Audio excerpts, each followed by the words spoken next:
الله الرحمن الرحيم. الحمد لله والصلاة والسلام على رسول الله وعلى آله وصحبه ومن والاه. ثم أما بعد، فقد تصرمت أيام شوال وبدأت أيام ذي القعدة واقترب الموسم الكريم، وسوف نصحبكم بمشيئة الله تعالى في رحلة نخترق فيها حلب الزمن ونطوي فيها حقب التاريخ ونشرف فيها على أعظم سفر وأكرم مسافر صلوات ربي وسلامه عليه. إنها رحلة مع النبي صلى الله عليه وسلم في حجة الوداع، تعيش معه كأنك تراه، لا يغيب عنك خياله ولا يخفى عليك شيء من حاله صلوات ربي وسلامه عليه. إنها رحلة أفضل خلق الله إلى أفضل البقاع وأحبها إلى الله عز وجل، حيث ولد النبي صلى الله عليه وسلم ونشأ وشب وتحلل ونزل عليه الوحي في مكة أول ما نزل، وبلغ رسالة ربه وصدع بأمره، فكانت فجال مكة مشرق النبوة ومنطلق الدعوة. ففي كل شعب تاريخ وعند كل جبل قصة. سوف نطوي حقب الزمن، سوف نصطحبكم جميعا في هذه الرحلة النبوية المباركة، فأرجو أن تعيروني أسماعكم بارك الله فيكم، وأرجو أن تستمتعوا برفقة النبي صلى الله عليه وسلم في هذه الرحلة.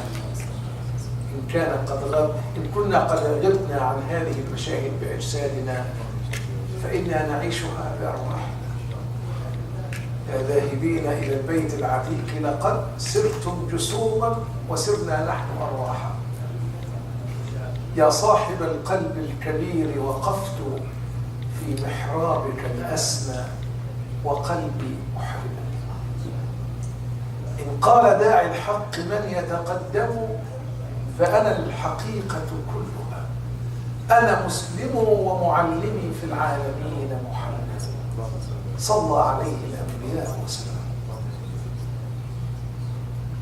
في العام الثامن فتحت مكة، جاء نصر الله والفتح، دخل الناس في دين الله أفواجا، ثم أخذت القبائل بعد هذا تتوافد إلى المدينة في العام التاسع الذي سمي عام الوفود، لكي تؤم طيبة الطيبة وافدة إلى النبي صلى الله عليه وسلم، فتعلن بيعتها له وتعلن دخولها في دين الله أفواجا. انقضى العام التاسع ونبينا صلى الله عليه وسلم مشغول بأمر هذه الوفود، حتى سمي هذا العام كما قلنا عام الوفود. في هذه السنة التاسعة تنزل قول الله تعالى: ولله على الناس حج البيت من استطاع إليه سبيلا ومن كفر فإن الله غني عن العالمين. لم يستطع النبي صلى الله عليه وسلم أن يذهب إلى الحج في هذا العام كما قلنا لاشتغاله بتلقي الوفود، فأرسل أبا بكر لكي يحج بالناس، أرسله أميرا على الحج في العام التاسع، ثم أتبعه علي رضي الله عنه بسورة براءة ليقرأها في مشاهد الناس: براءة من الله ورسوله إلى الذين عاهدتم من المشركين فسيحوا في الأرض 4 أشهر واعلموا أنكم غير معجز الله وأن الله مخزي الكافرين وأذان من الله ورسوله إلى الناس يوم الحج الأكبر أن الله بريء من المشركين ورسوله. أعلن في هذا الموسم في الحج في السنة التاسعة الذي كان أبو بكر أميرا على الناس، أعلن تطهير البيت من أرجاس الجاهلية. لا يحج بعد هذا العام مشرك ولا يطوف بالبيت عريان، انتهى. جاء الحق وزهق الباطل، إن الباطل كان زهوقا. لا يحج بعد العام مشرك ولا يطوف بالبيت عريان، كان من سنن الجاهلية فيما مضى يطوفون بالبيت عريان، ولهم تأول في هذه الملابس التي عصينا ربنا فيها ما ينبغي لنا أن نطوف بها حول البيت. طبعا ملابس جديدة يا أخي، مشكلتك في الملابس القديمة، ملابس جديدة. لكن يعني تلاعب الشيطان بأوليائه. لا يحج بعد العام مشرك ولا يطوف بالبيت عريان. نعم، استدار الزمان من هيئته يوم خلق الله السماوات والأرض. عادت مكة طاهرة مطهرة كما تركها خليل الرحمن أو الأنبياء إبراهيم. وكأنما كانت حجة أبي بكر تهيئة وتمهيدا وإعدادا لحجة النبي صلى الله عليه وسلم في العام الثاني. دخل العام العاشر وآذن رسول الله صلى الله عليه وسلم الناس بأنه سيحج هذا العام، فلم يبق أحد يقدر أن يأتي راكبا أو ماشيا إلا قبل فرصة العمر أن يصحبه رسول الله صلى الله عليه وسلم في هذه الرحلة هاديا ومعلما وموجها صلوات ربي وسلامه عليه. لقد قدم إلى المدينة بشر كثير كلهم يريدون أن يأتم برسول الله صلى الله عليه وسلم وأن يصحبه في حجته تلك. إمتى بدأت القافلة؟ يوم الجمعة 24 من ذي القعدة. يوم الجمعة 24 من ذي القعدة النبي صلى الله عليه وسلم خطب خطبة الجمعة وصلى بالناس حوله تلك الجموع التي تقاطرت وتدفقت إلى المدينة من كل ناحية، وأخذ يذكرهم في هذه الخطبة بما يجب عليهم ويعلمهم فيها ويجيب على أسئلتهم. أيها الناس، إن الله عز وجل قد فرض عليكم الحج فحجوا. ووقف الأقرع بن حابس ثم قال: أفي كل عام يا رسول الله؟ فسكت عنه صلى الله عليه وسلم حتى أعادها ثلاثة: أفي كل عام يا رسول الله؟ أفي كل عام يا رسول الله؟ فقال له: لا، ولو قلت نعم لوجبت ولم تستطيعوا. لا، ولو قلت نعم لوجبت ولم تستطيعوا أن تعملوا بها. ثم قال: ذروني ما تركتم، ذروني ما تركتم، فإنما أهلك من كان قبلكم، أو فإنما هلك من كان قبلكم بكثرة سؤالهم واختلافهم على أنبيائهم. فإذا أمرتكم بالشيء فخذوا منه ما استطعتم، وإذا نهيتكم عن شيء فاجتنبوه. الحج مرة فما زاد فهو تطوع. حج مرة فما زاد فهو تطوع.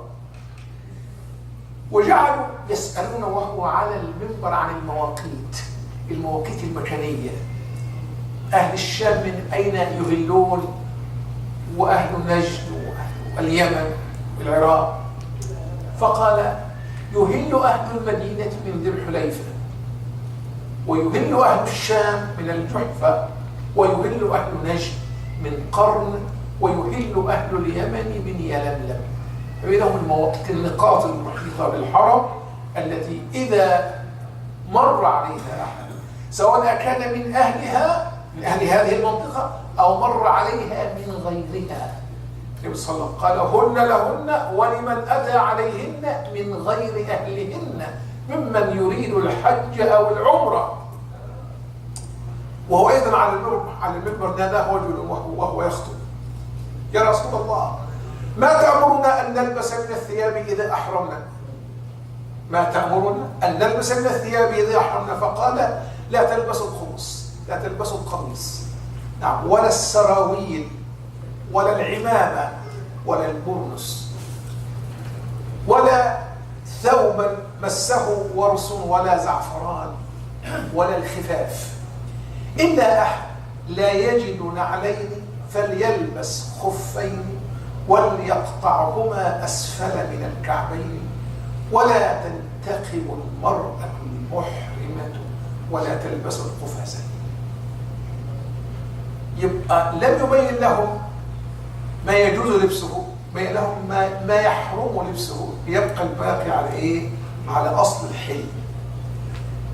القميص المفصل على قدر البدن، السروال معروف يعني، والعمامة معروف، البرنس اللي هي يعني تشبه العباية،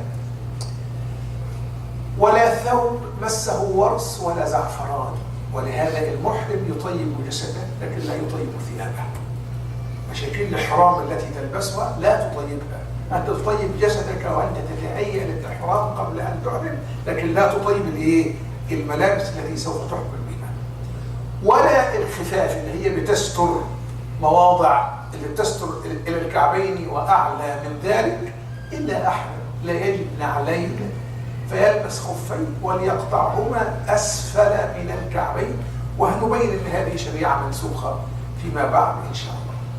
النبي صلى الله عليه وسلم أخذ أن يجيب أسئلة الناس ويبين لهم مناسكهم وهو على المنبر. ثاني يوم السبت 25 من ذي القعدة صلى نبينا صلى الله عليه وسلم الظهر بالمدينة 4 ركعات. خلي بالك هو مسافر بس لسه ما سافرش، وبالتالي لا يتمتع برخص السفر. ودي لقطة مهمة. إذا كنت مسافر إلى الشرق مثلا وأنت نويت طلعت من البيت الساعة 2، ما تقولش أقصر وأجمع في البيت، لأن أنت لسه في البيت، لسه لم تشرع في السفر بعد. النبي صلى الله عليه وسلم أهو يعني متوجه على رأس قافلة كبرى، صلى الظهر في المدينة، صلى 4 ركعات لأنه لم يشرع في السفر بعد. ثم خرج من المدينة بعدما ترجل وادهن متوجها إلى مكة، وانجفلت الجموع المؤمنة رجالا وركبانا خفافا وثقالا مع النبي صلى الله عليه وسلم، معهم النساء والولدان، كل معهم النساء وحج بهذا العام مع رسول الله نساؤه جميعا، حتى خرجت معه من خرج أسماء بنت عميس زوج أبي بكر الصديق رضي الله عنه، وهي في طلق الولادة، لكنها كانت حريصة أن لا يفوتها الحج مع النبي عليه الصلاة والسلام. في حج كان في علم الله وكان في إلهام رسول الله أنها حجة وداع، ومعه عمته ضباعة بنت الزبير ابن عبد المطلب، وكانت امرأة ثقيلة وجعة فخشيت أن تنقطع فلا تستطيع أن تستكمل حجها. هي تريد أن تحج، والإحرام يلزم بالشروع فيه. إذا أحرمت لابد أن تتم الحج والعمرة لله، حتى ولو كان الإحرام بنافلة، بحج نافلة أو بعمرة نافلة. أنت لك ألا تدخل فيه ابتداء إذا كان نافلة، لكن إن دخلت يلزمك أن تمضي فيه إلى النهاية وأتم الحج والعمرة لله. فهي تخشى، هي ثقيلة وجعة، يا ترى تقدر تكمل ما تقدرش، تنقطع في السكة، إيه اللي ممكن يحصل لها؟ عندها قلق. فقالت النبي عليه الصلاة والسلام يا رسول الله إني أريد الحج وأنا شاكرة. فقال لها حجي واشترطي، يعني قولي اللهم محلي حيث حبستني، إذا طرأ طارئ فأنا أتحلل في هذا المكان الذي أصابني فيه هذا الطارئ، فإن لك على ربك ما استثنيت. يعني قيمة الاشتراط، انتوا عارفين قول الله سبحانه وتعالى فإن أحصرتم فما استيسر من الهدي. الصحابة عندما أحصروا سنة 6 عام الحديبية وحيل بينهم وبين الوصول إلى مكة، أمروا بأن يتحللوا مكانهم لأنهم أحصروا، فلا يستطيع الشخص الذي أحصر أن يتحلل إلا بما استيسر من الهدي. لكن إذا اشترط من البداية فهذا يعفيه من الهدي. اللهم محلي حيث حبستني فإن لك على ربك ما استثنيت. النبي صلى الله عليه وسلم يعني سار من طيبة الطيبة، استعمل عليها من الصحابة أبا دجانة، جعله أميرا. مش كل الناس سافرت طبعا، لسه في المدينة فيها سكان، فيها ناس يعني مقيمون، فاستعمل عليهم أبا دجانة الساعدي رضي الله عنه، وخرج منها. المدينة ما شاء الله هادئة وادعة مطمئنة، كأنها ليست هي المدينة قبل 5 سنوات، حيث حاصرها الأحزاب. جاءوكم من فوقكم ومن أسفل منكم، وإذ زاغت الأبصار وبلغت القلوب الحناجر وتظنون بالله الظنون، هنالك ابتلي المؤمنون وزلزلوا زلزالا شديدا. 5 سنوات في عمر الزمن كأنها غفوة، تعسيلة، لمحة. لكن المدينة التي كانت من أمس مكروبة خائفة أصبحت قرية آمنة مطمئنة، تؤمها القبائل من كل مكان وتفد إليها، تعلن إيمانها بالنبي صلى الله عليه وسلم وتبايعه على الإسلام. واليوم يلتقي فيها الحجيج من كل أطراف الجزيرة لكي يسيروا مع هذا الركب الكريم، مع هذا الموكب الكريم، مع الرسول صلوات ربي وسلامه عليه. ما أعظم كرامة هذا النبي على ربه. لقد أقر الله عينيه برؤية موعوده. نعم، هو الذي أرسل رسوله بالهدى ودين الحق ليظهره على الدين كله ولو كره المشركون. النبي صلى الله عليه وسلم بدأ رحلته كما رأيتم في وسط النهار، وصل إلى ذي الحليفة، يسمى اليوم أبيار علي كما تعلمون، برحة في وادي العقيق، اسمها وادي العقيق. الشعراء والمحبون مغرمون بالحديث عن هذا الوادي، ينظمون فيه القصائد، حيث هبط النبي صلى الله عليه وسلم وأصحابه من حوله، وأقام فيه يوم كامل، أقام فيه 200 يوم، حوالي 24 ساعة. يا صاحبي هذا العقيق فخف، يا صاحبي هذا العقيق فقف به متواليا إن كنت لست بواليه. نعم، وانظره عني إن طرف عاقني إرسال دمعي فيه عن إرساله. فله ذكرى يعني عطرة في قلوب المحبين وفي قلوب المؤمنين. انتشر الناس معه في وادي العقيق، فصلى بهم العصر 2 ركعتين. احنا الآن دخلنا في السفر، الآن نتمتع بالإيه؟ بالقصر وبالجمع. ثم أقام يومه ذلك وبات ليلته تلك، بيت في السكة في وادي العقيق في منطقة يعني ذي الحليفة، وكأنما أراد بالإقامة في هذا الوادي أن ينتظر بقية الوفود حتى يتتابعوا إليه، ولأن المكان ده واسع يستوعب الناس أحسن من زحمة المدينة. فطلع بره في مكان واسع ورحب وكبير جدا يستوعب يعني الوفود القادمة إليه من كل صوب. النبي صلى الله عليه وسلم في ليلته تلك طاف على نسائه جميعا إيناسا لقلوبهن وتطيبا لأنفسهن، ولأنه سينشغل عنهم بعد هذا برحلة طويلة وبالقيام بأمر الناس، نعم، قيادة ورعاية وتعليما. صلوات ربي وسلامه عليه. بات في هذه الليلة تكلأه عناية الله عز وجل ويتتابع عليه الوحي. نعم، فأري في المنام مكانه الذي نزل فيه. رؤيا الأنبياء حق طبعا، وقيل له إنك ببطحاء مباركة، إنك ببطحاء مباركة. فلما أصبح قال أتاني الليلة آت من ربي فقال صل في هذا الوادي المبارك وقل عمرة في حجة. صل في هذا الوادي المبارك وقل عمرة في حجة. ثم فتح للناس أنواع الإحرام، أنواع النسك المختلفة، فقال من أراد منكم أن يهل بحج وعمرة فليهل، ومن أراد أن يهل بحج فليهل، ومن أراد أن يهل بعمرة فليهل. الأنساك 3: القران والإفراد والتمتع. فاللي هيهل بعمرة ده نوى التمتع، يبقى يهل بالعمرة فقط ويفرغ منها في مكة ويتحلل ويعيد الإحرام مرة ثانية يوم 8 يوم التروية.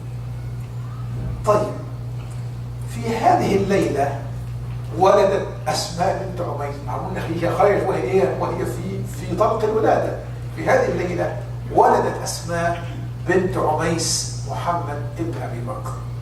فأرسل زوجها إلى النبي عليه الصلاة والسلام يسأله كيف تصنع، فقال له أو فأمره أن يأمرها أن تغتسل وأن تتحفظ بخرقة تمنع من سيلان الدم عليها، ثم تهل بالحج وتصنع ما يصنع الناس إلا أنها لا تطوف بالبيت. كل الممنوع منه الطواف، لكنها تغتسل وتؤدي جميع المناسك. يعني ما شاء الله تغتب عرفات وتنزل إلى مزدلفة وتبيت في منى أيام التشريق وترمي الجمعة. كل أعمال الحج تفعلها، تعتزل فقط الطواف بالبيت، فلا تطوف بالبيت إلا إذا طهرت من نفاسها. النبي صلى الله عليه وسلم تهيأ لإحرامه غاية التهيؤ حتى تستشعر تهيئه. يعني كانت عظيمة هذه العبادة التي سيدخلها، فيحتفل بها هذا الاحتفال ويستقبلها هذا الاستقبال. فعمل إشعار للهدي، يعني تمييز بحيث يعلم ان ده هدي، وبالتالي الناس يعني لا يعثرون عليه ويعرفون له حقه. إشعار ان انت تضرب على صفحة سنام البعير حتى يسيل منها الدم، ثم تقلدها بشيء تتميز به، قلدها النعلين صلوات ربي وسلامه عليه إشعارا للهدي. إشعار يعني تمييز بأن هذه الإبل، هذه البن هدي، والبن جعلناها لكم من شعائر الله لكم فيها خير فاذكروا اسم الله عليها صواف. وأرسل ببنه مع ناجي الخزاعي اللي يتولى قيادة صلى الله عليه وسلم، ماشي معه كمية من البن يسوقها يؤديها إلى البيت. قال يا رسول الله كيف أصنع بما عطب منها؟ ده مشوار طويل وقد يهلك، وقد تهلك بعض هذه الإبل في الطريق. كيف أصنع بما عطب منها؟ فقال انحرها ثم اغمس نعلها في دمها حتى يعلم الناس أنها هدي، ثم اضرب به صفحاتها، ثم خل بينها وبين الناس فليأكلوها ولا تأكل منها أنت ولا أحد من رفقتك. ما أهدي إلى البيت، المهدي لا يأكل من طعام هذا البن الذي أهداه إلى البيت، فيجزئه إذا لم يستطع أن يصل به إلى البيت أن ينحره في الطريق حتى لا تهلك وتذهب حراما لا ينتفع بها أحد. ثم خل بينها وبين الناس فليأكلوها ولا تأكل منها أنت ولا أحد من رفقتك.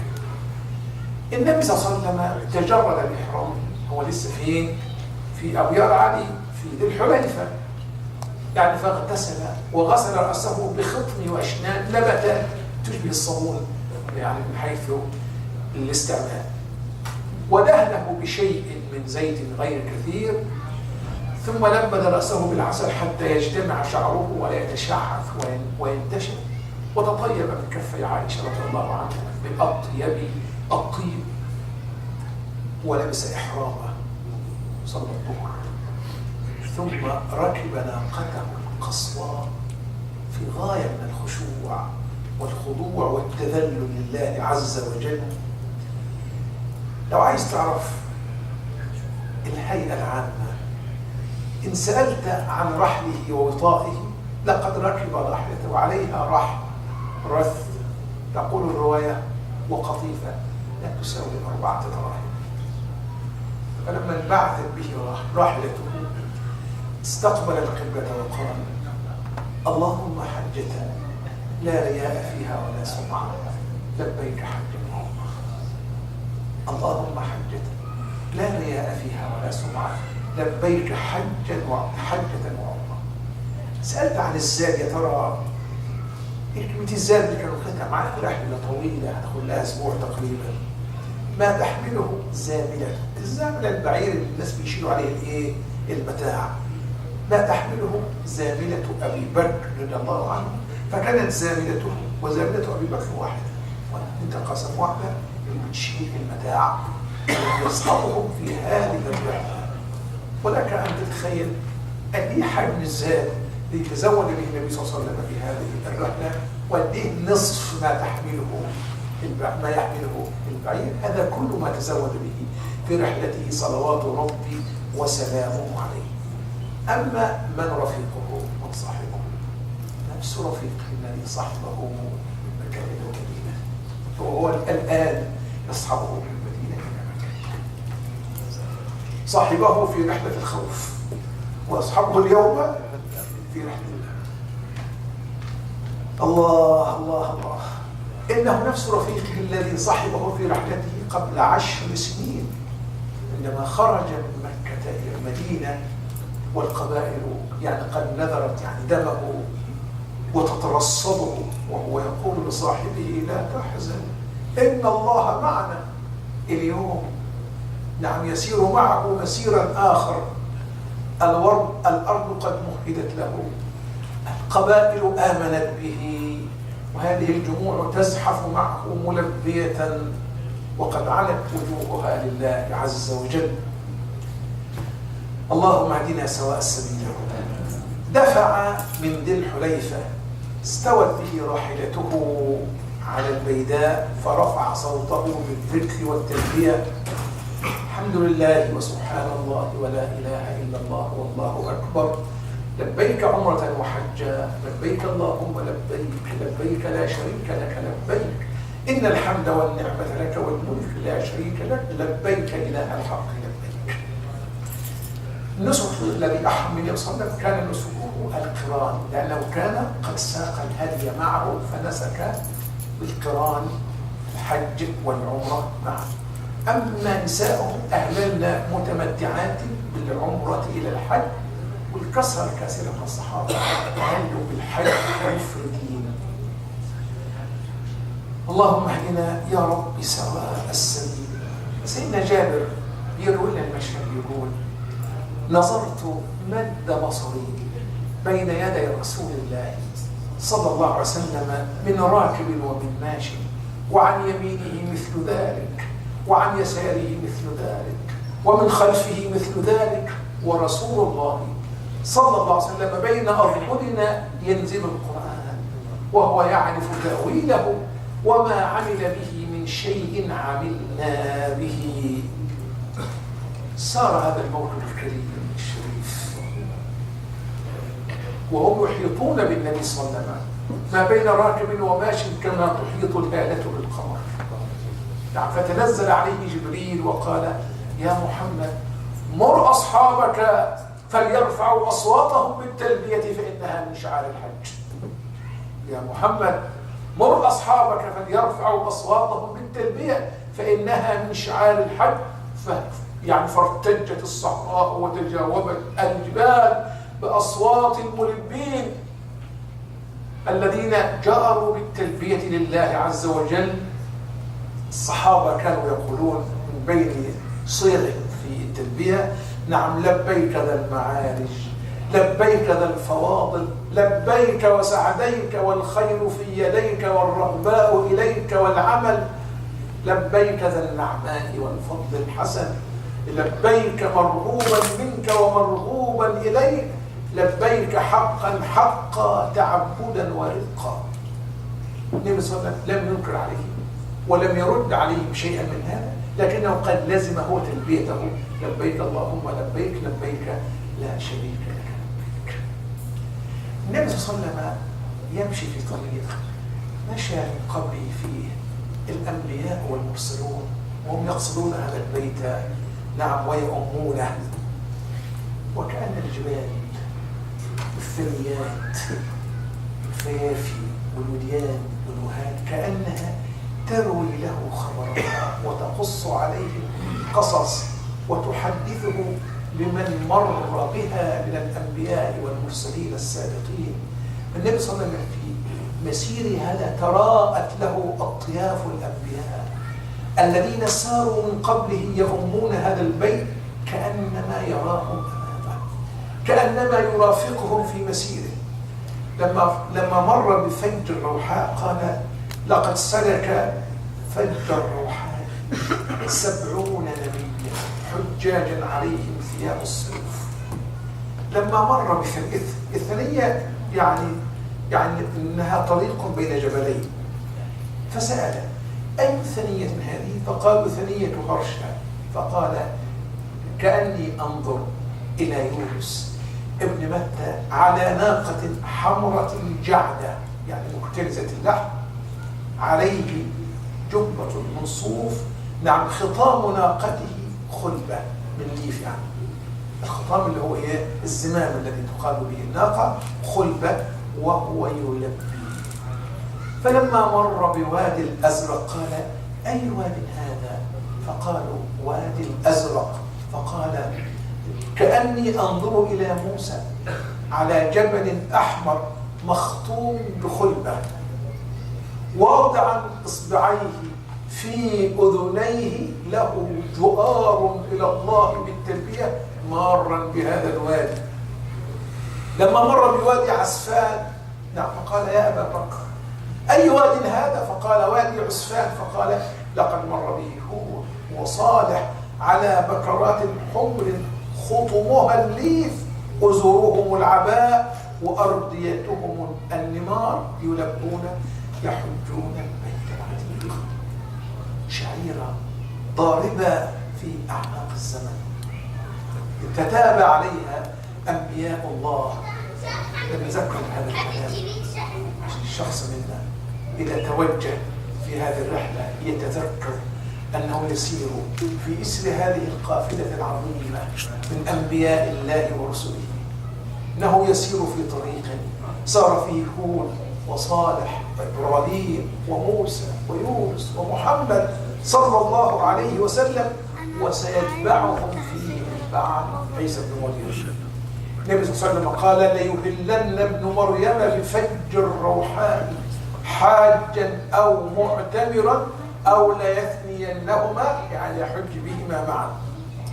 استشعر هذا المعنى الجميل لكي تستشعر أنك مع الذين أنعم الله عليهم من النبيين والصديقين والشهداء والصالحين وحسن أولئك رفيقا.